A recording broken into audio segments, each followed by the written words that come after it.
Podcast com David Gomes, um podcast sobre expressividade, comunicação, desenvolvimento pessoal e empreendedorismo. Podcast, pode sim, vai lá, faz, experimenta e vê o que acontece.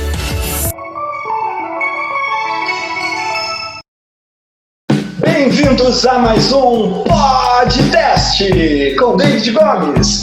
Hoje teremos a honra de entrevistar a nossa querida Raquel Bernardi Campos. Olá, Raquel, tudo bem? Oi, David, meu querido, que alegria estar aqui contigo. Muito feliz de a gente estar se revendo, mesmo assim de longe, né? Mas eu tô adorando esse momento, tô curtindo. Que maravilha, Raca! Você pode se apresentar para o nosso público para que ele me conheça um pouco melhor? Sim, então, como tu falou, né, meus amigos mais chegados me conhecem como a Raca, né? Sou a Raquel Bernardi Curtis e sou a Raca. A minha formação é administração de empresas, né, com habilitação em comércio exterior. Eu trabalhei intensivamente com projetos sociais e culturais durante uns 15 anos, né? Tenho assim uma boa trajetória em empresas, depois serviço público e depois os 15 anos direto com os projetos sociais e culturais. E agora, uns 6 anos, eu trabalho com terapias, né, com práticas integrativas. Então, eu estou consteladora familiar, terapeuta comunitária, geradora de círculos de saberes femininos e professora e aluna e dançarina sempre de dança circular sagrada. Eu sou a mãe da Luna, né, e filha da Solete e do Sérgio. Então essa é a Raquel. Que maravilha, Raca, que maravilha. Eu te chamei justamente aqui hoje para participar conosco desse podcast por causa dessa tua bonita caminhada por essas diferentes áreas, né? Mas uma coisa que eu vejo que sempre cruzou a tua caminhada foi a questão da expressividade, né? Raca, com quantos anos que tu começou a te envolver com arte? Então, eu comecei a me envolver com arte, né, David, desde os 8 anos de idade, assim, que começou as minhas primeiras experiências com dança, né, e o criativo, assim, né, a contação de histórias com a mãe, né, as brincadeiras de teatro, mas eu acho que foi nessa idade, especificamente com a dança, né, que eu comecei nos CTGs e tal. E a partir dali, a dança, né? Hoje eu estou com 46 anos, né, David? E a dança, quando eu fico vendo a minha trajetória, né? Assim, em algum momento eu larguei a dança na minha vida, eu acho que não, né? Mesmo nas crises, né? Do tipo, vou para a área da arte, que a gente sabe que é um tanto, né? Sempre desafiadora, e, né, para quem viveu da arte também durante um tempo, ou quem vive sabe que é bem desafiador, e eu já vivi da arte também, né? E nunca deixei a dança sempre esteve na minha vida, né? Então, dos 8 aos 46, e eu acho que vai até, né, até os meus 90, eu quero estar com a arte na minha vida, né? E principalmente a dança, assim, que me trouxe tantas coisas maravilhosas, tantos amigos, né? Então é uma boa trajetória, assim, de tanto dos meus trabalhos interiores, né, e de tudo que eu fui me conhecendo a partir da dança, quanto o conhecer o grupo, né, a interação com os demais, observar os limites, os meus e os dos demais, né, aprender a celebrar e aprender a chorar junto também. Tudo isso a dança, né, teve permeando, assim, na minha vida esse tempo inteiro. Que maravilha, Raca, que maravilha. Raca, e sobre... Você pode falar só um pouquinho aí que eu fiquei curioso sobre essa questão que você falou do teatro, das brincadeiras de teatro, das contações de história com a tua mãe, como é que era isso? Então, a minha mãe, ela era professora, ela é professora, né? E um determinado tempo da vida, minha mãe, por seguir o meu pai, ela pediu exoneração, né? E aí, né, viveu cuidando dos filhos e tal, deixando o trabalho de lado. E quando ela retornou ao trabalho, depois já lá pelos 50 e poucos anos, a minha mãe foi trabalhar na biblioteca. E nessa biblioteca de uma escola que a minha avó também foi professora e uma das fundadoras, né, em Porto Alegre, eu sou de Porto Alegre. E aí a minha mãe tinha essa tarefa na biblioteca, que era contar histórias, né, para as outras turmas. Então tinha a história de casa, né, até a minha filha fez um trabalho essa semana que era da contação de histórias. Então essa semana isso da contação de histórias, né, veio muito assim nos meus dias, né, lembrando desse tempo da minha mãe contando histórias, até a minha filha fazendo um trabalho para a escola. A gente fui resgatando assim qual era a história que eu mais gostava. A história que eu mais gostava era a história dos 7 cabritinhos, que eu nunca esqueci a tal da história. E aí depois, nessa escola que eu estudava, que a minha mãe era bibliotecária, né, teve essa função de bibliotecária, vira e mexe eu estava lá nas rodas que ela estava contando para as outras crianças, né? Eu já estava numa série mais adiantada e aí ficava ali curtindo aquelas contação de histórias. Depois veio uma fase muito legal também, que daí eu comecei a ler muito, a partir da história eu comecei a ler, né? Mas partiu da minha mãe, né? As histórias, né? Essa contação de histórias e o gostar das histórias. E aí nessa mesma escola tinha um trabalho de teatro bem legal. E foi mágico, assim, porque eu já tinha isso da comunicação que a dança me trazia e a contação de histórias, né? Então, assim, tinha o corpo da dança e tinha o imaginário que as histórias mexiam, né? E aí uma professora, vendo aquela ebulição, assim, né, da nossa turma, fez um grupo de teatro e trouxe até um professor da URGS na época. E, lembrei, antes disso, daí a gente teve um trabalho na escola que era fazer uma peça de teatro. E aí nós criamos a peça de teatro, eu e uma colega minha.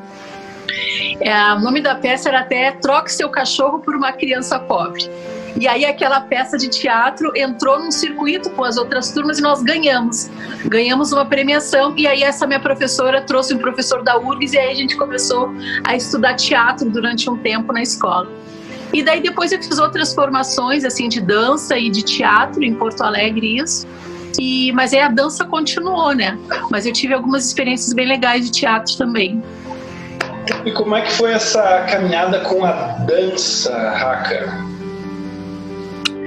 Então, a dança, né, David, família, né? Família, assim, nós tínhamos a família da minha mãe, era muito dançante, né, de fazer os almoços e depois no almoço minha tia colocava aqueles CDs de MPB e CDs de músicas de... CDs não, nem existia, né?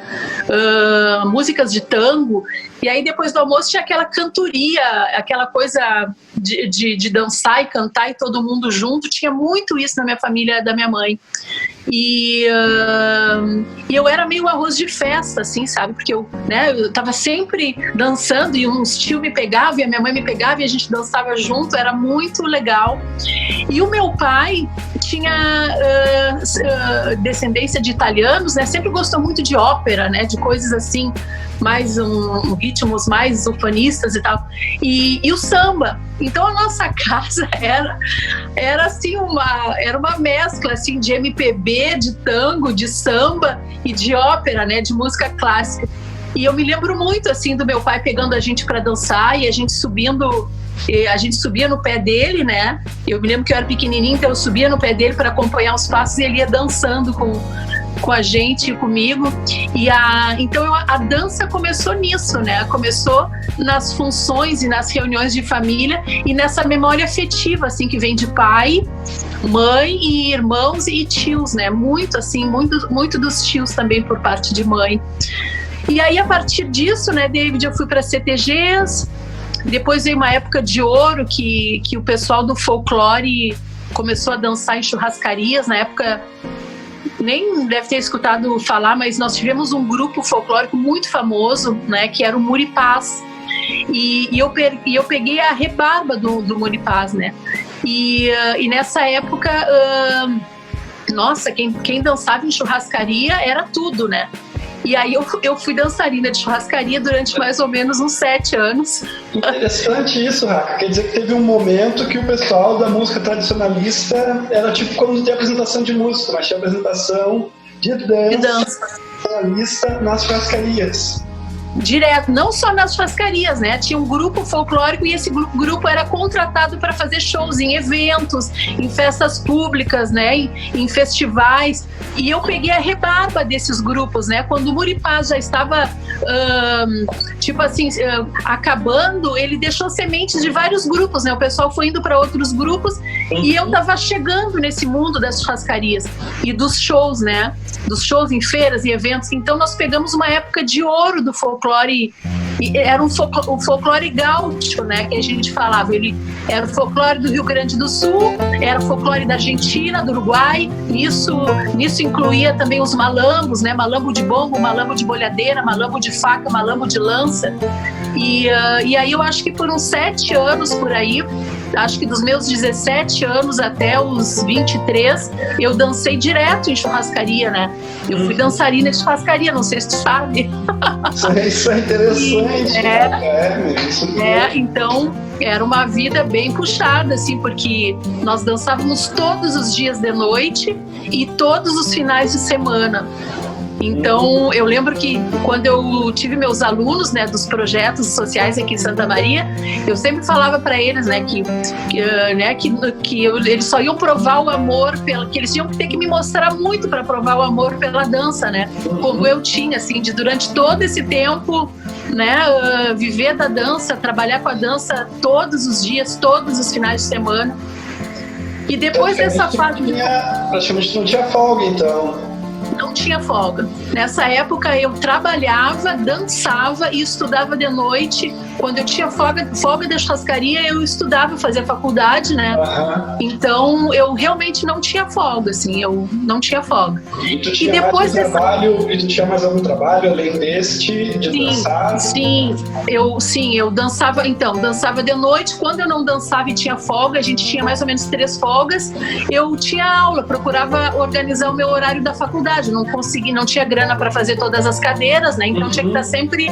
E aí de manhã e de tarde, até as 2, 3 horas, eu trabalhava. Daí eu, trabalhei na Ford, entrei na IBM, né? Porque eu fazia comércio exterior. Então eu entrei de estagiária na IBM, que era uma empresa, né, super... nessa época era muito forte, né? No mesmo prédio que tinha a IBM, tinha a Ford Brasil e tinha uma sucursal da GSI Gerdau. Então eu trabalhei nas 3, assim, porque eu fui, entrei como recepcionista, aí o pessoal da Ford me gostou, daí eu trabalhei secretariando 12 executivos na época, daí saí dessa e fui para Gerdau. Então assim, né, usando, né, através dos estágios de comércio exterior, que era a faculdade que eu fazia. Então era um ritmo super cheio, conciliando essas duas vidas, assim, a vida de artista, né, de dançarina, e a vida do, né, assim, do ralado, do mundo, eu não quero falar essa expressão, né, mas né, tipo assim, o mundo normal, porque sempre tiram os artistas pros malucos que estão aí vivendo algo que sempre... Então eu sempre, né, andei com os malucos, né, sou uma maluca e tinha, tipo, né, um trabalho convencional, assim, de empresa e tudo.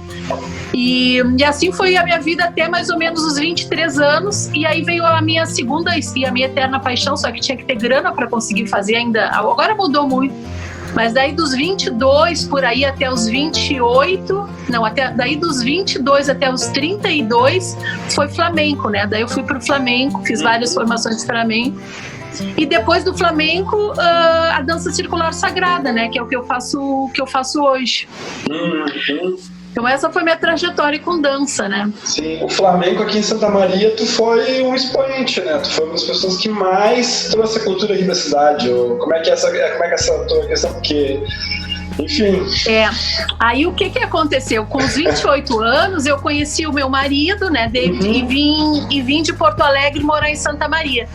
E aí eu comecei, daí eu achei que era uma fase de passar o que eu sabia, né? E juntar uma outra área que eu gostava muito, que era trabalhar com os projetos sociais e a cultura dos povos.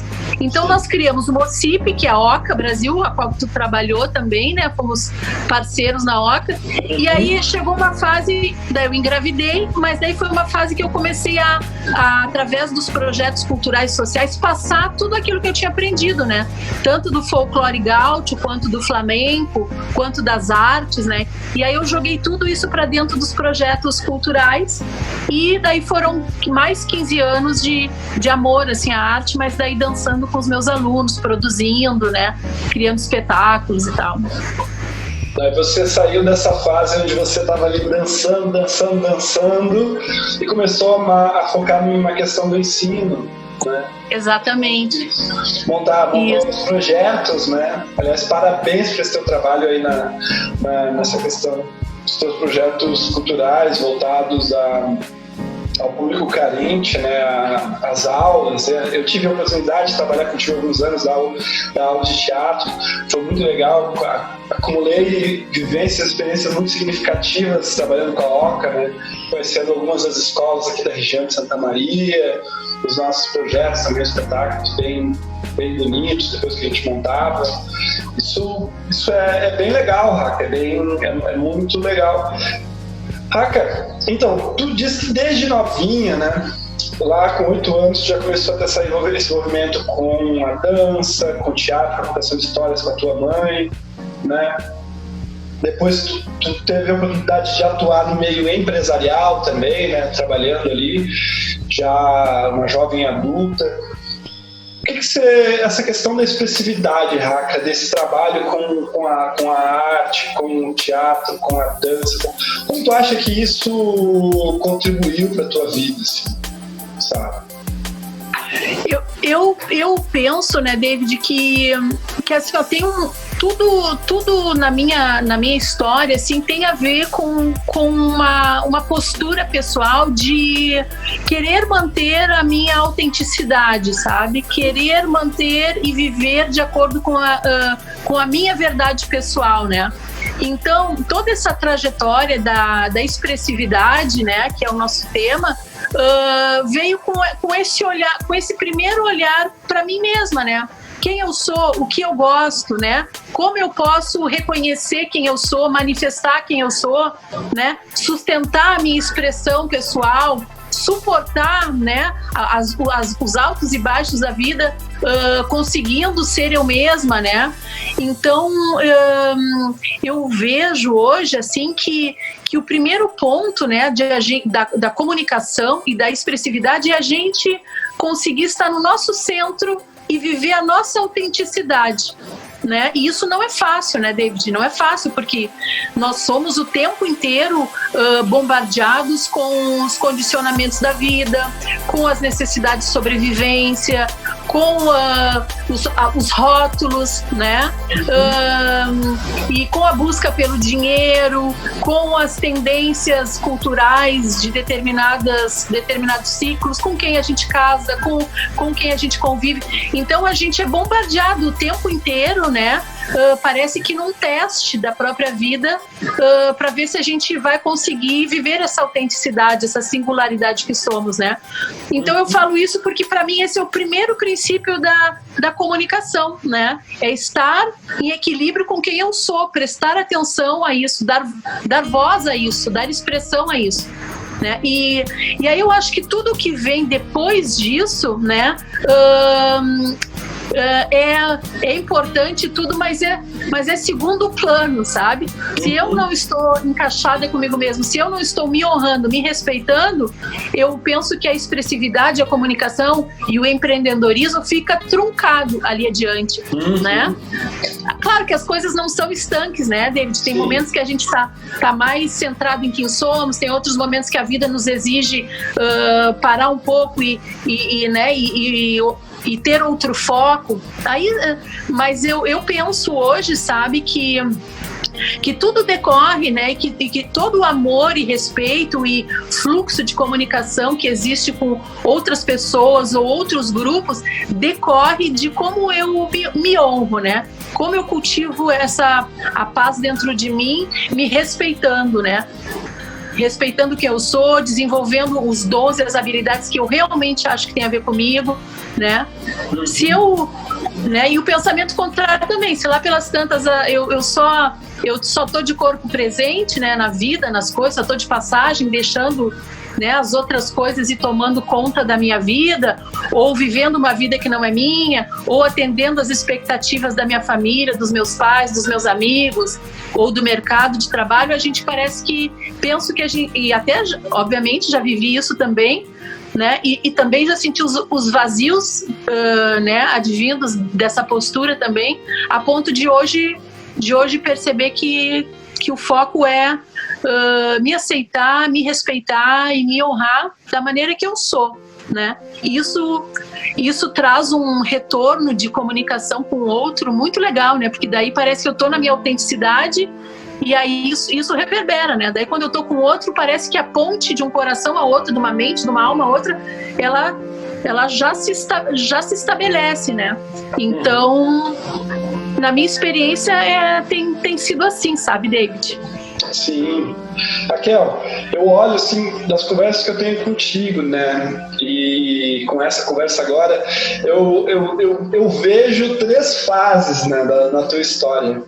Tem a primeira fase, que é você mais performer, né? Onde você está mais preocupada em estar no palco, né? Então você passa aqueles anos de, como você falou, às vezes 7 dias por semana dançando, né? Verdade. Depois você já entra para uma fase de responsabilidade social e de transmissão do conhecimento, né? Você começa a se preocupar em dar aulas, em transmitir o que aprendeu, você constrói esses projetos sociais, belos projetos sociais que você construiu, né? Gerenciou e deu.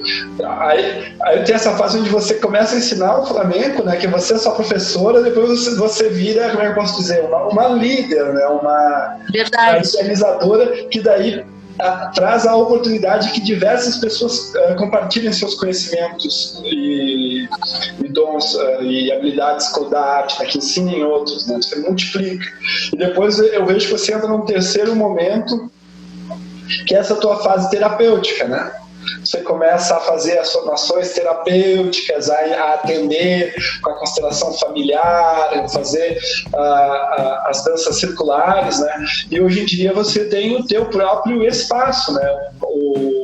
Eu não me lembro exatamente a pronúncia, Mater Tablao, Mater Tablao.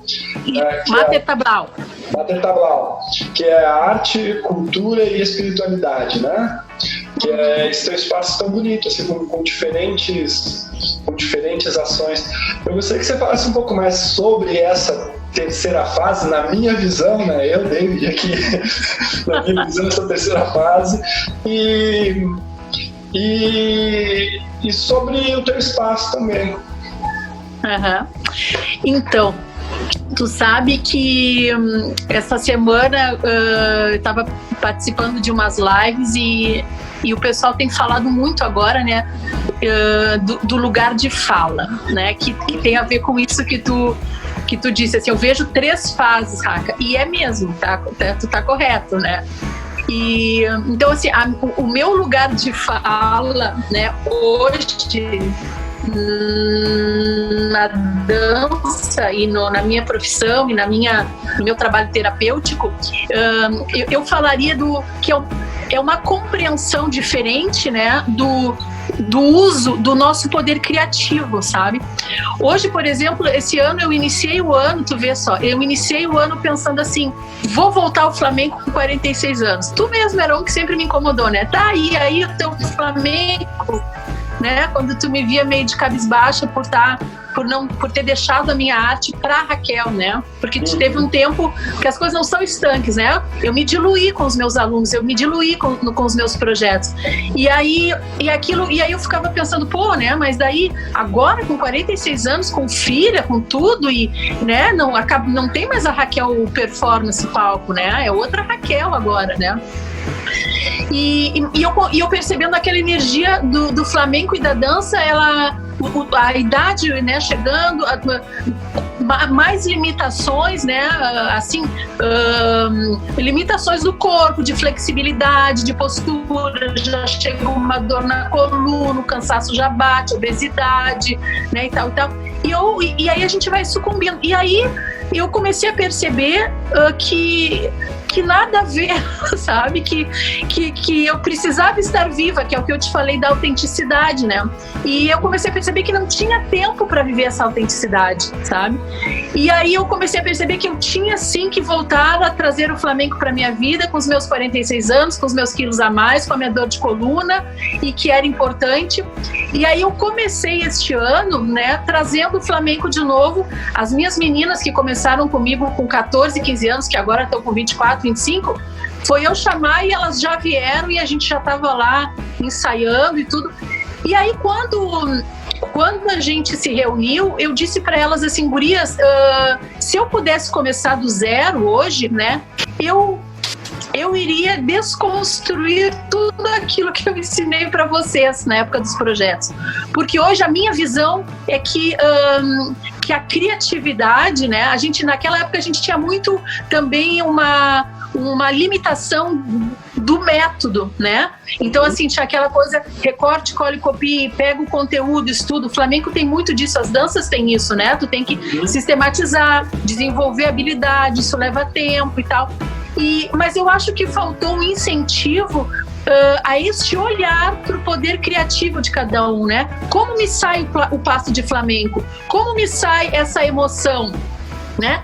Faltou isso, né, na caminhada, mas isso a gente vai aprendendo na vida. Então é isso que eu trabalho nessa terceira fase da minha vida, né? Como tu fala, agora tu tá indo para a parte terapêutica. Sim, tô indo e tô trazendo a dança junto para que tu não precise ser um dançarino para mover o teu corpo, para entender o teu corpo, para escutar o teu corpo. Que isso tá ligado com a nossa autenticidade, né? E também está ligado com o nosso poder criativo. Então, quando eu tanto as constelações familiares, que é um dos trabalhos que eu faço, quanto a dança circular sagrada, quanto os círculos de sagrado feminino, tem um elemento corpo, e tem um elemento criatividade, e tem um elemento escutar esse corpo, escutar as emoções que estão por trás desse movimento, né? Permitir a minha expressão singular. Essa visão não tinha anteriormente. Tinha, mas não tinha clareza, né? Como eu tenho hoje. Hoje eu penso que não é a arte, né? A arte é um mundo, mas é essa escuta do corpo, essa escuta integral, né? Esse fluxo, esse dar permissão ao meu fluxo de poder criativo com o meu corpo, é o que caracteriza essa fase, essa minha terceira fase, e é algo que também é um fio condutor do meu espaço de trabalho, né, que é o Mater Tablau, né? Então eu facilito, né? Eu instrumentalizo, eu dou ferramentas, eu provoco as pessoas para que elas possam encontrar nelas mesmas a sua potencialidade criativa, né? E nós procuramos abrir espaço para que isso se manifeste, né? Seja através da dança aqui, né? Ou seja através de uma roda de conversa, né? Seja através das mais das técnicas que a gente usa no trabalho de sagrado feminino, né? Então, olhar para essa minha potencialidade criativa e ver como é que eu estou vivendo isso na minha vida hoje, né? Que abertura eu estou dando para isso? Aonde que eu fiquei bloqueada desse poder, né? Aonde que eu parei de dançar? Aonde que eu parei de cantar? Aonde que eu parei de escrever? Aonde que eu parei de costurar, né? Então, esse tem sido o perfume do meu espaço de trabalho, né? Raca, eu gostaria que você falasse, né? Aliás, eu vou retomar uma frase bem bonita: perfume do meu espaço de trabalho. Que expressão bonita essa. Raca, eu gostaria que você falasse um pouco mais sobre essa questão de empreender no campo das terapias, assim, né? Como é que é para ti essa questão? Porque tu gerencia um espaço, tu trabalha com diversas pessoas, tu viaja seguidamente, né, a trabalho. Como é que é essa questão de empreender nesse campo para ti? Então, eu tenho uma característica, né, David, que é assim, ó, eu gosto de muitas coisas, né? E esse gostar de muitas coisas, às vezes é muito difícil para mim, porque me tira do foco, né? Então, assim, é como se eu abrisse muitas frentes de trabalho e por eu ter a correspondência das pessoas em relação a isso, né? Então, vou fazer constelação no lugar, aí as pessoas já gostam de mim, eu já fico atendendo aquela cidade, aquele grupo, né? Então, assim, essa minha vontade, né? Eu tenho essa característica da determinação, de buscar, de fazer as coisas acontecer. E aí eu acabo abrindo muitas frentes, né? Então, assim, eu me vejo bastante empreendedora, sabe, David? Eu abro caminhos, eu crio grupos, os grupos continuam a existir, só que eu vejo hoje, assim, uma necessidade muito importante minha de aprender a delegar, sabe? E priorizar, né? Tipo, porque eu não consigo, não é que eu não consiga fazer tudo, sabe? É que em determinados momentos da vida o foco tem que ir para uma coisa ou outra, né? Então, por exemplo, né, fiquei viúva, então é eu e minha filha, né? Então, assim, não pode, eu tenho que priorizar aquilo que faz mais sentido para mim, né? Então, eu diria que o meu empreendedorismo não é que eu queira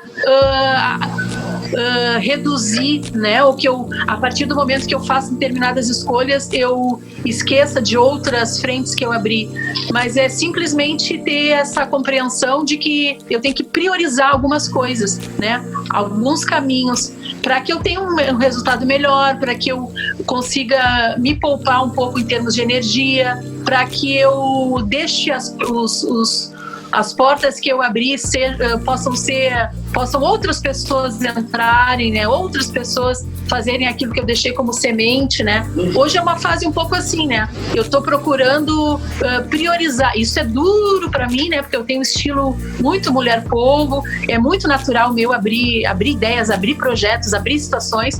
E quando eu vejo, eu tô envolvida com um monte de gente de diferentes segmentos, né? E aí depois eu não consigo dar conta de tudo, né? Então, respondendo essa tua pergunta de empreendedorismo, como tudo, né, tem dois lados, né? A gente tem um poder de fogo para fazer as coisas acontecer, mas às vezes a gente não tem que ser fogo, tem que ser água, né? E então eu diria que eu tô aprendendo isso agora, né? E ir para um ponto de equilíbrio, assim. Eu já sei que eu tenho força, em outras épocas eu não sabia, sabe? Em outras épocas eu ficava me perguntando, será que eu sou boa o bastante para fazer isso, né? Hoje eu já sei que tem algumas coisas que eu faço muito bem e tem outras coisas que eu vejo que há pessoas bem melhores do que eu posso deixar aquilo sem ficar frustrada, né? E eu já vejo áreas que eu amo e quero aprender. Então hoje eu tô nessa fase de priorizar, né? Procurar o ponto de equilíbrio e também poupar um pouco de energia. Maravilha, Rafa. Bom, Rafa, você fala sobre esse fogo teu, né? Todas essas frentes. Para mim, você tem justamente aquele perfil do startador, né? Daquela pessoa que põe os motores para funcionar, né? Você fez diversas coisas diferentes ao longo da sua vida. Eu reitero que os trabalhos com o ensino de arte para as populações carentes, assim, nossa, exemplar, lindo aquilo ali. E tu foi a pessoa que fez todo esse encabeçamento, né? Que é essa empreendedora, né? Escreve o projeto, precisa de ajuda de alguém mais para escrever, vai lá e busca a pessoa, abre os contatos todos para conseguir captação de verba, patrocínio, apoio, né? Uma resolvedora, né? Uma realizadora. Então é muito lindo isso. E como você falou, essa necessidade, às vezes a gente acaba percebendo essa necessidade de começar a entender como delegar, como criar um time, né? Porque a mente de um um startador de negócios, ele não é a mesma mente daquele que faz a manutenção, né, de certa maneira. Algumas pessoas têm uma paixão maior pela manutenção, elas não são tão fissuradas pelo criar, né? Elas gostam mais de pegar um processo, entender o processo e fazer aquele processo seguir, caminhando harmonicamente. Perfeito. E gostam da estabilidade, como você falou do fogo, né? E eu acho isso muito bom. Raca, então agora você retornou com as aulas de flamenco, e essas aulas são abertas, Raca? Como é que está funcionando isso? Para as pessoas que estiverem aqui em Santa Maria, está aberto para alguém? Você está fazendo só com o teu time fechado por enquanto? Como é que é esse processo? Dá para contar um pouco mais para nós? Dá, sim. Então, por enquanto eu estou fazendo só com o meu time mais fechado, né? Agora nós paramos por causa da pandemia, mas assim, nós retomamos, né? Então a gente, até para rever tudo, né? Até para que essa cultura de que o que flui de mim é bom, o que flui de mim tem valor, né? Que é uma outra visão do flamenco também. Né, o flamenco, ele tem uma coisa muito assim, ele tem uma certa soberba, né, o flamenco, assim, esse campo do flamenco, né, e ou aprendemos errado, né, ou ficamos com esses registros, assim. Então a gente também está trabalhando culturalmente, né, esse flamenco, assim, o que nós aprendemos que já é obsoleto, né, não precisa mais. Então a gente está mexendo nessa terra fértil, assim, da onde brota o flamenco, né? Nós estamos construindo entre nós novos conceitos, sem deixar, nem poderia, né? Viver a raiz do flamenco, mas trazer algumas novas compreensões. Então esse é um trabalho muito de formiguinha, muito pessoal, e eu entendo que não está no tempo ainda de abrir para os demais, sabe? Tá no tempo de resgatar, ressignificar algumas coisas em nós, e aí talvez num segundo momento a gente possa abrir para os demais. Mas a minha ideia é eu voltar a dançar, eu trabalhar com o flamenco com a minha filha, que agora tem 15 anos, e observar das minhas bailaoras, né, antigas, quem é que carregou o flamenco no coração a ponto de trazê-lo de novo comigo. Mas o meu plano no final do ano é dançar flamenco em Santa Maria, né? Então, o meu plano é ir com 46 anos, bater pé no palco, e eu quero ser uma coroa dançarina bem linda e bem cheia de vida. Isso já está bem claro para mim, quero voltar a dançar. Bom, você já é uma coroa dançarina bem linda e bem cheia de vida. Obrigado, David. Obrigado. Raca, você poderia deixar um recado para os nossos ouvintes falando, eu não sei se você tem alguma coisa especificamente mais que você gostaria de falar, mas eu gostaria que você pedisse, eu gostaria de pedir para você deixar um recado para os nossos ouvintes e telespectadores, sobre como tu vê essa questão do desenvolvimento da expressividade, sabe? O quanto que isso pode agregar na vida da pessoa. Olha, o recado que eu deixaria, né, para as pessoas é que elas acreditassem, assim, firmemente, né, como se fosse eu estou tentando lembrar aqui se dizer, mas ele não me vem assim redondinho, né? Mas existe na nossa expressividade uma conexão direta com o nosso poder criativo, né? E nesse espaço mora um gênio, né? Então eu diria que as pessoas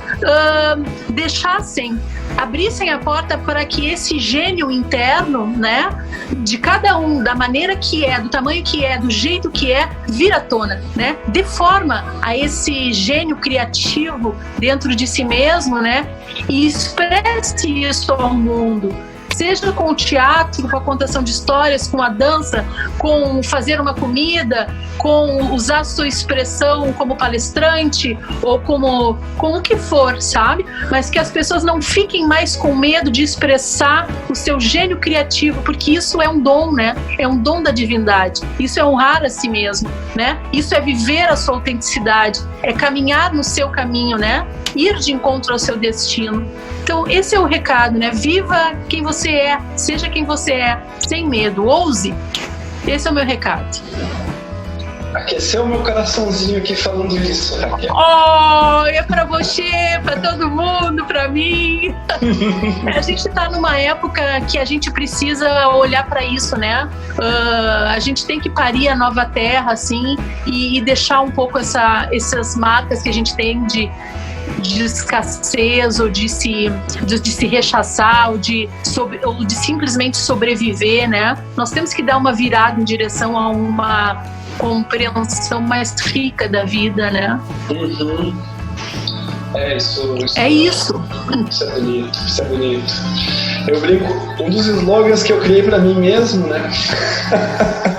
É a arte de ser você. Então, eu brinco com isso assim, a arte de ser você. Essa brincadeira que você fala da autenticidade, né, de honrar a si próprio, isso é muito bonito. Né? Respeitando o outro, coisas desse tipo, mas se honrar, né? Se descobrir e se aceitar. Isso é maravilhoso. Tu sabe, é maravilhoso. Sabe que eu escutei essa semana, semana passada eu participei de um encontro sobre comunidades sustentáveis e a pessoa que estava fazendo a palestra trouxe uma compreensão do professor dela, né, que eu achei muito interessante e me tocou muito o coração, né? Que é essa nossa capacidade de se doar ao mundo, né? Que tem a ver com essa expressão do nosso gênio criativo, né? E isso parte da onde, né? E aí vem essa compreensão que esse rapaz trouxe nessa reunião, né? Que a gente se doa para o mundo, e se doa para o mundo através dos nossos dons, quando a gente tem a compreensão que a vida é um banquete de possibilidades, né? E aí a gente vê assim, poxa, a vida nos dá esse banquete de possibilidades, né? Então, como eu sou amado diante disso, né? Eu sou tão amado, eu tenho um banquete de possibilidades que a vida me oferece. Eu sou tão amado, e quando a gente se sente tão amado pela própria vida, a gente doa aquilo, né? É tão imenso que a vida oferece, então a gente se sente tão amado, então a gente oferece aquilo, né? A gente doa ao outro. E eu acho que isso faz toda a diferença, sabe? Nós somos tão amados, né, pela vida. Há tantos milagres que acontecem assim todo dia quando a gente levanta. Então, isso me trouxe uma inspiração e um perfume para toda a semana, e aí eu compartilho aqui contigo hoje também. Somos tão amados. Somos tão amados, somos tão amados. Ai, Raquel, maravilhosas essas tuas falas. Raca, você gostaria de deixar mais algum recado, alguma fala, alguma mensagem para o pessoal? Olha, David, não mais, eu estou divinamente grata. Maravilha, maravilha. Bom, Raquel, muito, muito, muito obrigado. Muito obrigado mesmo por ter participado desse podcast, tá bom? Estou honrado por ter essa conversa contigo e honrado por todas as ações que a gente já fez juntos, por todas as experiências que a gente já pôde experimentar juntos. Gratidão pela tua amizade, viu? Da mesma forma, né? Estamos caminhando há um bom tempo juntos e a gente sempre se encontra em coisas tão boas, tão lindas e tão cheias de sementes, né, David? Então, muito agradecida também. Tá certo. Bom, um beijo! Beijo! É isso aí, pessoal! Então, muito obrigado por terem escutado ou assistido esse podcast até agora. Se você gostou desse conteúdo, não esqueça de curtir e compartilhar. E se você tiver alguma observação, alguma dúvida, alguma pergunta, É só você procurar aí o espaço de comentários na mídia onde você estiver e deixar um recado para nós, tá bom? Vai ser um prazer estar em contato com vocês. E até o próximo podcast. Pode sim. Vai lá, experimenta, faz e vê o que acontece.